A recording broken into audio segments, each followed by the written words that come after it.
भगवान श्री कृष्ण ने गीता में कहा है कि जब सत्य की असत्य से लड़ाई होगी तो सत्य अकेला खड़ा होगा और असत्य की फौज लंबी होगी, क्योंकि असत्य के पीछे मूर्खों का झुंड भी होगा। इसलिए चाहे आप किसी भी परिस्थिति में अकेले ही खड़े क्यों ना हों, लेकिन आपको संघर्ष करते रहना है, क्योंकि सत्य हमेशा अकेला ही रहता है।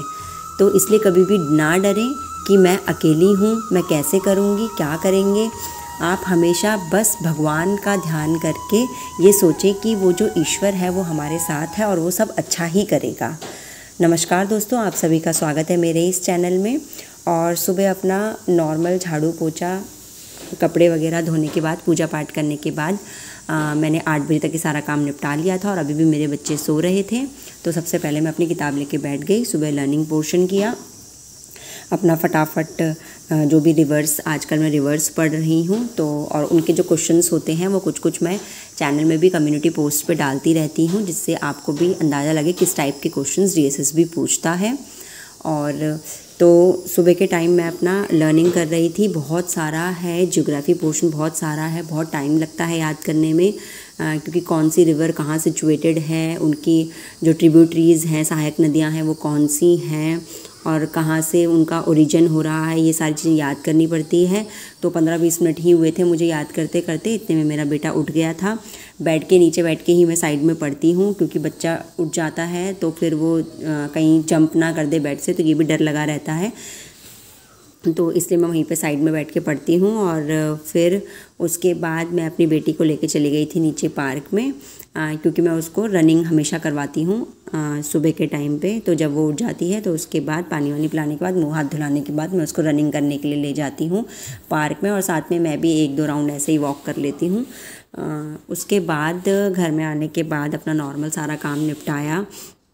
और मैं काफ़ी टाइम से सोच रही थी कि मैं बीपीएससी का फॉर्म भरूं या नहीं भरूं, क्योंकि काफ़ी कन्फ्यूजन चल रहा था और आजकल टाइम भी थोड़ा सही नहीं चल रहा था। मेरी बेटे की तबीयत अच्छी नहीं थी, तो पढ़ाई का भी बिल्कुल मौका नहीं मिल रहा है। और बीपीएससी बिहार वालों ने इतना ज़्यादा शॉकिंग दिया है, मुझे लग रहा था कि बीपीएससी का जो फॉर्म निकलने के बाद एटलीस्ट 2 to 3 मंथ्स तो हमें मिलेंगे तैयारी करने के लिए। तो इसलिए मैं सोच रही थी कि उसका फॉर्म भर दूँगी, क्योंकि थोड़ा बहुत पैटर्न सेम ही होता है, थोड़ी सी एक्स्ट्रा तैयारी करनी पड़ेगी तो हो जाएगा।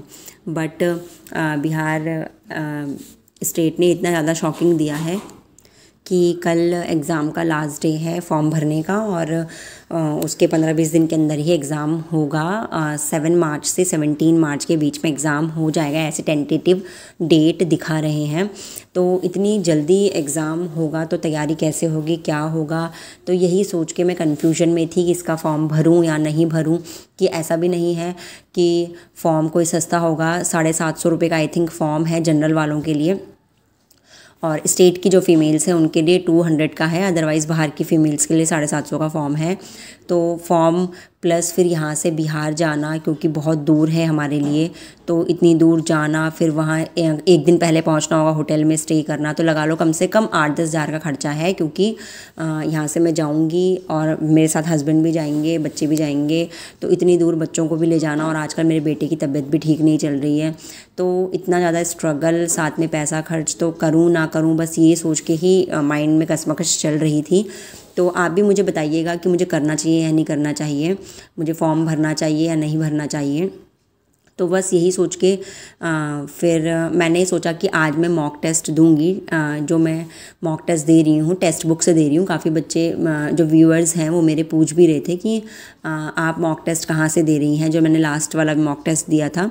तो वो जो मॉक टेस्ट है मैं टेक्स्ट बुक से देती हूँ, उसकी डिटेल भी मैं आपको बता देती हूँ कि टेक्स्ट बुक से मैं मॉक टेस्ट दे रही हूँ मैं। और उस मॉक टेस्ट में मैंने 434 का आई थिंक मैंने वो पैक ख़रीदा है, और उसमें ईयरली पैक भी है, मंथली पैक भी है। मैंने सिर्फ़ और सिर्फ टेस्ट सीरीज़ ख़रीदी है, कोई पढ़ने का नहीं ख़रीदा है, क्योंकि इतना टाइम मेरे को नहीं मिलता है कि हर किसी की लाइव क्लासेस देखूं या रिकॉर्डेड क्लासेस देखूं।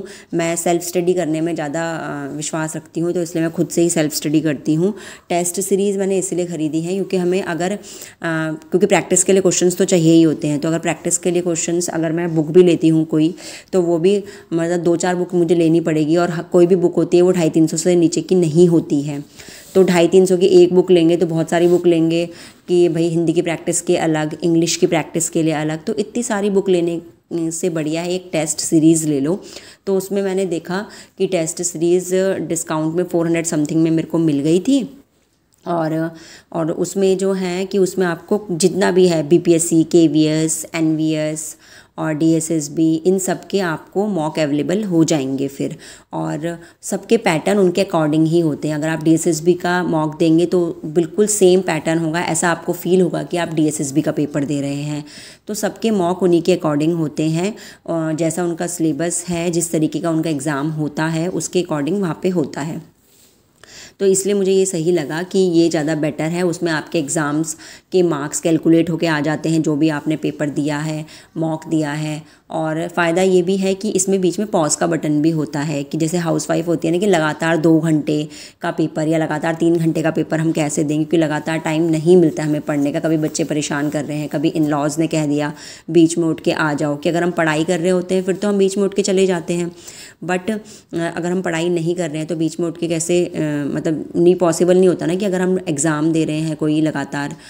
तो इसलिए इसमें क्या होता है ना, पॉज का बटन भी होता है। तो ये थोड़ा सा मुझे फ़ायदेमंद लगा कि अगर बाय चांस इमरजेंसी है, वैसे तो मैं रात में ही एग्ज़ाम देती हूँ कि जिससे मैं लगातार कंटिन्यूअस एग्ज़ाम दे सकूँ 2 या 3 घंटे का। लेकिन फिर भी कि अगर आपको टाइम नहीं मिल पा रहा है, कैसे भी आपको दिन में मैनेज करना है, कैसे भी मैनेज करना है, तो इसमें पॉज का बटन है, आप एग्ज़ाम को वहीं पर रोक सकते हैं, और उसके बाद जब आपका काम हो जाए फिर आप दोबारा से शुरू कर सकते हैं, और दोबारा से वहीं से स्टार्ट होगा जहाँ पर आपने छोड़ा था, वहीं से आपका टाइमर ऑन हो जाएगा। तो ये सारी चीज़ें मुझे काफ़ी अच्छी लगी।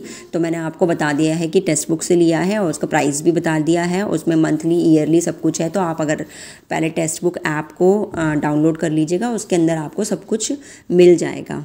तो ये जो है ये फ्री ऑफ कॉस्ट नहीं है। फ्री ऑफ कॉस्ट उसमें कुछ मॉक टेस्ट है, बट वो कंप्लीट मॉक टेस्ट नहीं है, फुल मॉक टेस्ट नहीं है। 10 मार्क्स, 20 मार्क्स, 50 मार्क्स ऐसे हैं जो आपको थोड़े बहुत फ्री ऑफ कॉस्ट मिलेंगे, जस्ट फॉर आइडिया कि किस तरीके का इसमें पैटर्न है, किस तरीके के इन्होंने बना रखे हैं। लेकिन मेरे अकॉर्डिंग आपको परचेज़ कर लेना चाहिए, क्योंकि आप बुक परचेज़ करने से बेटर है कि आप ये परचेज़ कर लें, क्योंकि बुक भी आप बहुत सारी लेंगे तो बहुत कॉस्टली हो जाएगा, तो ये आपको सही पड़ेगा। फिर दिन में मैंने थोड़ी पढ़ाई की थी, और दिन में जब मेरा बेटा सो रहा था तब मैंने अपनी पढ़ाई करी, और उसके बाद फिर दिन में खाना वाना खाने के बाद शाम को मैं पढ़ाई करने थोड़ा बहुत बैठी थी। और रात में मैंने फिर वही मेथी के पराठे और चटनी बनाई थी। सबको खाना वाना खिलाने के बाद मैं फिर से पढ़ाई करने बैठी थी। तो इस दौरान दिन भर में मैंने 1.5 घंटे की पढ़ाई करी थी। आपने टाइमर देखा होगा कि आजकल बच्चे की तबीयत ठीक नहीं है तो ज़्यादा नहीं पढ़ाई हो पा रही है। वैसे भी दिन भर में मेरे को 1.5 से 2 घंटे ही मिलते हैं, जब बच्चे सो रहे होते हैं तभी मैं पढ़ती हूँ। अदरवाइज़ पॉसिबल नहीं होता है कि बच्चों के साथ आप पढ़ पाओ। तो जैसे भी मेरे को टाइम मिलता है 5 मिनट का, 10 मिनट का, क्योंकि स्पेशल टाइम निकालने के लिए हमें नहीं मिलेगा, तो आपको स्ट्रगल तो करनी ही पड़ेगी। तो देखिए हर कोई यही सोचता है कि वो सक्सेस हो गया है। कोई भी इंसान सक्सेस होता है तो उसके सक्सेस को देख के लोग ये सोचते हैं कि कैसे सक्सेस हुआ। तो देखो सक्सेस होने का ना कोई एक तरीका नहीं होता है। सक्सेस के पीछे बहुत सारे फेलियर्स होते हैं। देखिए हमेशा आप कुछ भी देखते होंगे, अभी आपने रिसेंटली 12th फेल मूवी देखी होगी। 12th फेल मूवी का नाम 12th फेल क्यों है? क्योंकि वो उसकी फेलियर स्टोरी दिखा रहे हैं। क्योंकि फेलियर स्टोरी से ही आपको पता चलेगा कि जब तक बोलते हैं ना कि आपने स्वाद नहीं चखा, फेल का स्वाद नहीं चखा, तो अब तक आपको सक्सेस की अहमियत भी नहीं रहती है। जब आप फेलियर्स होंगे और जब आपको सक्सेस मिलेगी तो तब आपको उसकी अहमियत पता चलती है किसी भी चीज़ की। अगर बोलते हैं ना भगवान की अहमियत क्यों है? क्योंकि बुराई है। अच्छाई की अहमियत इसलिए होती है क्योंकि बुराई होती है। अगर बुराई होती ही नहीं तो केवल अच्छाई दुनिया में होती तो उसकी अहमियत का पता नहीं चलता। इसलिए आपको बस ये ध्यान रखना बहुत बहुत ज़रूरी है कि फेलियर रास्ते में ज़रूर आएंगे, आपको उनसे टैकल करना आना चाहिए। सबसे इम्पॉर्टेंट यही होता है कि किस तरीके से आप अपने फेलियर से टैकल करते हैं। क्योंकि जब भी कोई भी इंसान सक्सेस होता है तो लोग उसकी सक्सेस देखते हैं कि वो सक्सेस हो गया, लेकिन उसके पीछे का उसका स्ट्रगल, उसके पीछे की उसकी मेहनत और उसके पीछे के इतने सारे फेलियर्स से उसने कैसे टैकल किया है वो ज़्यादा इंपॉर्टेंट होता है। अब आप उसकी सक्सेस स्टोरी मत पढ़िए, उसकी सक्सेस स्टोरी के पीछे उसकी फेलियर स्टोरी पढ़िए।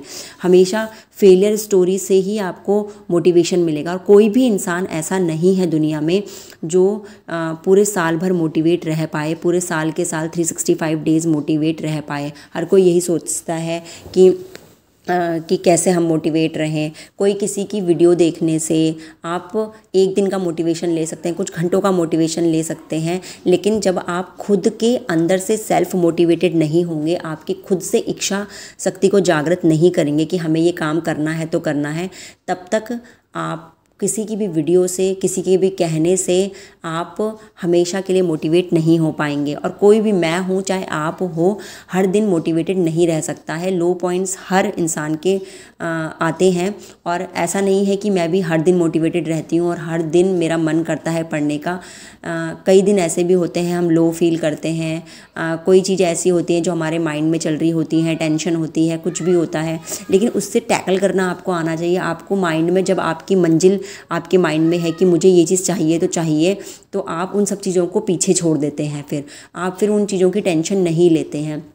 और रही बात टाइम निकालने की, चाहे फिर आप शहर में रह रहे हो, चाहे फिर आप गांव में रह रहे हो, सबका अलग अलग सबका एक पॉजिटिव पॉइंट भी होता है, सबका एक नेगेटिव पॉइंट भी होता है। तो हमें ये नहीं सोचना है कि हम तो गांव में रह रहे हैं, हम जॉइंट फैमिली में रह रहे हैं, वो न्यूक्लियर फैमिली में नहीं रहे। एक्सक्यूज़ नहीं है, क्योंकि जहां हम कंपटीशन का एग्ज़ाम दे रहे हैं वहाँ पे जाके कोई आपकी स्टोरी नहीं सुनेगा बैठ के कि आप गाँव में रह रहे थे, आप जॉइंट में रह रहे थे, कि न्यूक्लियर रह रहे थे। हर कोई आपकी स्ट्रगल देखेगा, आपको सिर्फ और सिर्फ स्ट्रगल करनी है। एक्सक्यूज़ेस बिल्कुल भी नहीं देने हैं। परेशानियाँ सबके साथ हैं, कुछ ना कुछ हर तरीके की, लेकिन आपको उनसे टैकल करना आना चाहिए। आपको ये देखना है कि अगर आप गांव में रह रहे हैं तो मैं कैसे अपने लिए टाइम निकालूं। 4 से 5 घंटे की नींद ही सफिशिएंट आपको इतनी ही करनी पड़ेगी, क्योंकि आप उससे ज़्यादा नींद लेंगे तो आप पढ़ाई के लिए टाइम नहीं निकाल पाएंगे। एज अ हाउस वाइफ, अगर आप हाउस वाइफ हैं, आप बच्चों की माँ हैं, या फिर अगर आप जॉब कर रहे हैं, तो आपको इसी तरीके से प्रिपरेशन करनी पड़ेगी, अपने कंफर्ट जोन से बाहर निकलना ही पड़ेगा। और फेलियर हर किसी की ज़िंदगी में आते हैं। जब भी आप फेल हों तो कभी भी डीमोटिवेट खुद को मत कीजिए। एक दिन ऐसा ज़रूर आएगा कि आप ज़रूर सक्सेस होंगे। ऐसा हो ही नहीं सकता कि कोई इंसान मेहनत करे और वो सक्सेस ना हो। आज नहीं तो कल सक्सेस ज़रूर मिलेगी। और जब भी हम किसी चीज़ के लिए मेहनत करते हैं, वो मेहनत कभी भी बेकार नहीं जाती है, और पढ़ा हुआ तो वैसे भी कभी बेकार नहीं जाता है। कहीं ना कहीं आपका काम ज़रूर आएगा। और जब तक हम अपने लिए नहीं सोचेंगे, अपने बारे में नहीं सोचेंगे, तो हम निराश होकर बैठ जाएंगे।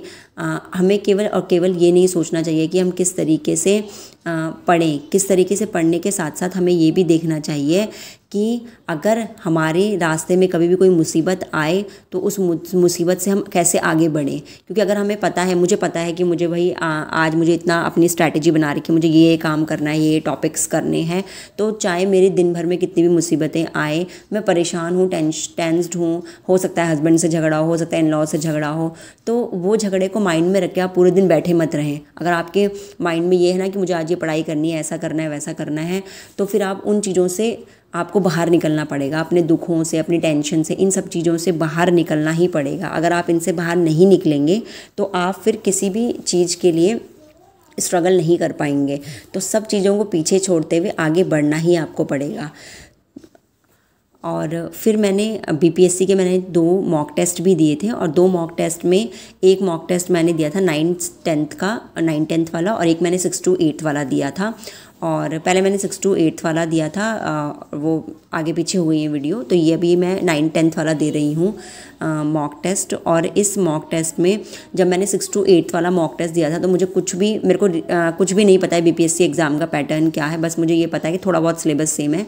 तो मैंने जब 6 to 8 वाला दिया था तो मुझे कोई भी आइडिया नहीं था कि इसमें नेगेटिव मार्किंग है या नहीं है। मुझे लगा नेगेटिव मार्किंग तो आजकल हर एग्ज़ाम में होती है, तो इसमें भी होगी, और मुझे पता नहीं था, तो उसमें मैंने अटैम्प्ट नहीं किए थे पूरे क्वेश्चंस। लेकिन जब मैंने 9 to 10 का दिया तो मुझे पता चल गया था। यहाँ पे आपने देखिए मैंने 150 के 150 क्वेश्चंस अटैम्प्ट किए हैं, क्योंकि नेगेटिव मार्किंग इसमें नहीं होती है।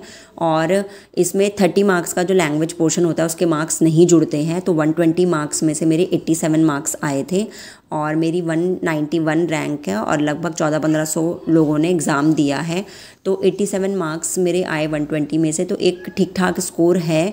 क्योंकि अभी बिल्कुल भी तैयारी, मैं ये कहूँ तो मुझे कुछ भी नहीं पता है बीपीएससी एग्ज़ाम के बारे में, मैंने कोई तैयारी नहीं की थी। इसमें बिहार के भी कुछ क्वेश्चंस थे, करंट के क्वेश्चंस भी थे। तो इसमें जो मेरा वीक पोर्शन था वो वीक पोर्शन मेरा जो सामान्य अध्ययन था, सेकंड पार्ट, वही मेरा वीक पोर्शन था। क्योंकि थर्ड पार्ट में तो आप देख रहे थे मेरे 80 में से 71 मार्क्स थे। केवल 9th और 10th में सिर्फ और सिर्फ मैथ्स थी, तो 80 मार्क्स की मैथ्स थी, उसमें मेरे 71 मार्क्स थे, काफ़ी अच्छा स्कोर था। और लेकिन मेरे उसमें कुछ खास नंबर आए नहीं थे सामान्य अध्ययन में, तो उसके लिए मुझे प्रिपरेशन करनी पड़ेगी। लेकिन अगर मैं बिहार का 9 to 10th का फॉर्म भरती हूँ तो मुझे सिर्फ और सिर्फ प्रिपरेशन करनी पड़ेगी, तो वो केवल सामान्य अध्ययन की प्रिपरेशन करनी पड़ेगी। तो मेरे पास लगभग 20 दिन का भी अगर टाइम होगा तो मुझे केवल और केवल सामान्य अध्ययन पढ़नी है। क्योंकि मैथ्स जो है वो मेरे को बहुत अच्छे से आती है, मैंने देख लिया है किस टाइप का पेपर है।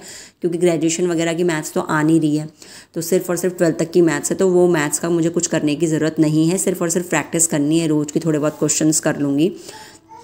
तो इसमें तो मेरा सही था कि भाई इसमें तो अगर मैं कोशिश करूँ तो हो सकता है। क्योंकि उसमें जनरल की कट ऑफ भी यही दिखा रहा था कि 87 से 90 ही जाएगी, अगर जाएगी मैक्सिमम, तो टेक्स्ट बुक में ये दिखा रहा था। और फिर मैंने उसके बाद 6 to 8 का दिया एग्ज़ाम। तो 6 to 8 का जब मैंने एग्ज़ाम दिया, मैंने पहले दे दिया था, मेरी जो वीडियोज़ हैं वो फ्लिप हो गई हैं, आगे पीछे हो गई हैं। तो ये वाला एग्ज़ाम मैंने पहले दिया था और इस टाइम पे मुझे पता नहीं था कि इसमें नेगेटिव मार्किंग नहीं होती है। मैंने ढंग से इंस्ट्रक्शंस नहीं पढ़े थे, क्योंकि फटाफट करना था, बस ये था कि फटाफट कर लूँ, क्योंकि उसके बाद बच्चे उठ जाते हैं बीच बीच में। तो इसलिए मैंने एग्ज़ाम दिया, तो मुझे इसमें पता नहीं था कि नेगेटिव मार्किंग नहीं है, तो मैं सिर्फ जो मेरे को क्वेश्चंस आ रहे थे वही कर रही थी।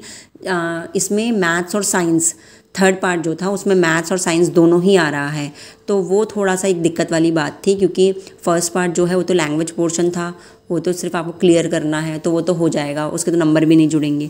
सेकंड पार्ट था सामान्य अध्ययन, वो तो मेरा थोड़ा बहुत वीक रहता ही है, लेकिन मैंने सोचा थर्ड पार्ट में हो जाएगा। बट थर्ड पार्ट में यहाँ पे 80 में से 40 मार्क्स की मैथ्स थी और 40 मार्क्स की साइंस थी, तो उसी में मेरा झोल हो गया।